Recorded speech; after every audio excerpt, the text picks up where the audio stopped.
सरगोशियों वाले साए। C10 पाकिस्तान के एक छोटे अलग थलग गांव में। ये गांव घने जंगलात और पहाड़ों से घिरा हुआ है। घरों की तामीर रिवायती है, मिट्टी और लकड़ी से बने हुए, गलियां मध्यम रोशनी से रोशन है और रास्ते तंग है। ये एक ऐसा मकाम है जहां वक्त थम सा गया है, लेकिन कुछ पुरस्रार चीजें गहराइयों में छपी हुई है। इफ्तिताही मंजर। रात का वक्त। कैमरा गांव पर आहिस्ता आहिस्ता नजर डालता है, जो सुनसान है और सिर्फ हवा के झोंके की आवाज से टूटता है। चांद की हल्की रोशनी गांव पर पड़ रही है और कैमरा एक छोटे से घर पर मरकूज होता है जो गांव के किनारे पर वाक़ है। अंदर मानेब, इसकी बीवी सना और उनकी छोटी बेटी नूर एक मध्यम रोशनी वाले चमचमाती चिराग के गिर्द बैठे हैं, बाहर देखते हुए बेचैन होकर। सना, ये बहुत देर हो गई है, तुमने वो कहानियां सुनी है ना, जंगल में जिन्नों के बारे में? सना और अमन अंदाज में, ये सिर्फ कहानियां हैं मानेब, हम यहाँ बरसों से रह रहे हैं, कुछ नहीं हुआ। मानेब हिचकिचाते हुए, ये इस बात का नहीं है कि क्या हुआ है, ये इस बात का है कि बाहर क्या हो सकता है। वो सरगोशियां, मैंने उन्हें सुना है, वो हर रात बुलंद हो रही है। सना, सरगोशियां, तुम ख्यालात में मुब्तला हो गए हो, तुम जानते हो कि इन पुराने दरख्तों में हुआ की आवाज कैसी होती है। सो जाओ। अचानक दरवाजा रिक्स खिलता है और नूर अंदर आती है, इसका चेहरा सफेद और आंखें बड़ी हुई है। नूर आहिस्ता से, बाबा, उम्मी, मैंने किसी को मेरा नाम पुकारते सुना जंगल से। मानेब हैरान होकर, तुम क्या कह रही हो नूर, उस वक्त तुम बाहर क्या कर रही थी? नूर सरगोशी करते हुए, मैंने सुना, वो कह रहे थे, नूर, मेरे पास है। मानेब धीरे से, क्या कह रही हो नूर, ये तुम्हारी तखय्युल है, सो जाओ। नूर आहिस्ता आहिस्ता सर हिलाती है और कमरे से चली जाती है, मगर उसकी नजरें खिड़की के बाहर ध्यान से लगी रहती है।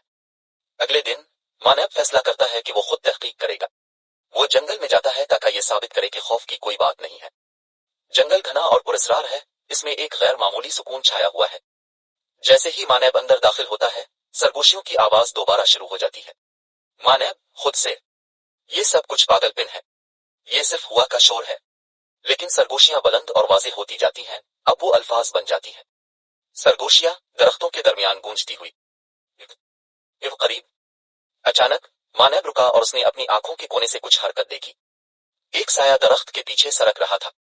वो एहतियात से करीब जाता है, लेकिन एक पुरस्रार शख्सियत सामने आती है, एक बूढ़ा आदमी जो जंगल के बीच में खड़ा है और उसका चेहरा हुड के नीचे छुपा हुआ है। बूढ़ा आदमी घटी आवाज में, तुम आ गए हो, बहुत देर हो चुकी है। मानेब हैरान होकर, तुम कौन हो, क्या कह रहे हो? बूढ़ा आदमी, ये जगह रूहों के कब्जे में है, गांव, ये मनहूस है, वो पहले बच्चों को आवाज देते हैं। मानेब धीरे से, रूह, ये क्या बकवास है, यहाँ कोई मनहूसियत नहीं है। बूढ़ा आदमी, जो तुम देखते हो इस पर यकीन मत करो, वो बच्चों से बात करते हैं पहले, और जब वो पुकारे तुम अगले हो। बूढ़ा आदमी साए में गायब हो जाता है और मानव जंगल की गहरी खामोशी में अकेला खड़ा रहता है। रात दोबारा आ जाती है और खानदान अपने घर में बैठा है। हवा में गैर मामूली भारीपन महसूस होता है, जैसे कुछ करीब आ रहा हो। मानेब का चेहरा जर्द हो चुका है, इसके दिमाग में बूढ़े आदमी के अल्फाज गूंज रहे हैं। अचानक दरवाजा जोर से खिलता है और हवा के तेज झोंके से घर के अंदर सरगोशियां सुनाई देती हैं। नूर अपने कमरे से चीखती हुई आती है। नूर आवाज में खौफ के साथ, उम्मी, अबू, साए, वो आ रहे हैं। मानेब और सना नूर के कमरे में दौड़ते हैं, लेकिन जैसे ही वो दरवाजा खोलते हैं, उन्हें एक पुरस्रार मंजर देखने को मिलता है। नूर खिड़की के करीब खड़ी है, उनकी तरफ पीठ किए हुए बाहर की तरफ देख रही है। लेकिन खिड़की में इसका अक्स नहीं है, ये कुछ और दिखाई देता है। सना धड़कते दिल से, नूर, पलटो। आहिस्ता आहिस्ता मुड़ती है, लेकिन उसकी आंखों में एक गमगीन स्याही है, जैसे कुछ और उस पर काबू पा चुका हो। कमरा सर्द होता जा रहा है और सरगोशियां शिद्दत इख्तियार कर रही है। सरगोशियां, हमारे पास एवं। मानेब परेशानी में, नूर होश में एवं, ये तुम नहीं हो। कमरा मुकम्मल तौर पर सियाह हो जाता है और एक सायादार शक्ल नूर के पीछे बन जाती है। मानेब उसकी तरफ बढ़ता है, मगर एक गैर मरी ताकत इसे पीछे खींच लेती है। सना रोने की आवाज में, मानेब, इसकी मदद करो। सरगोशियां इतनी बुलंद हो जाती हैं कि वो उनके कानों में गूंजने लगती हैं, और नूर के पीछे साए की शक्ल वाज़ेह होती है, जो इंसानी और हैवानी शक्ल में तब्दील हो रही है, और उसकी आंखें चमक रही हैं। वो नूर के करीब आती है।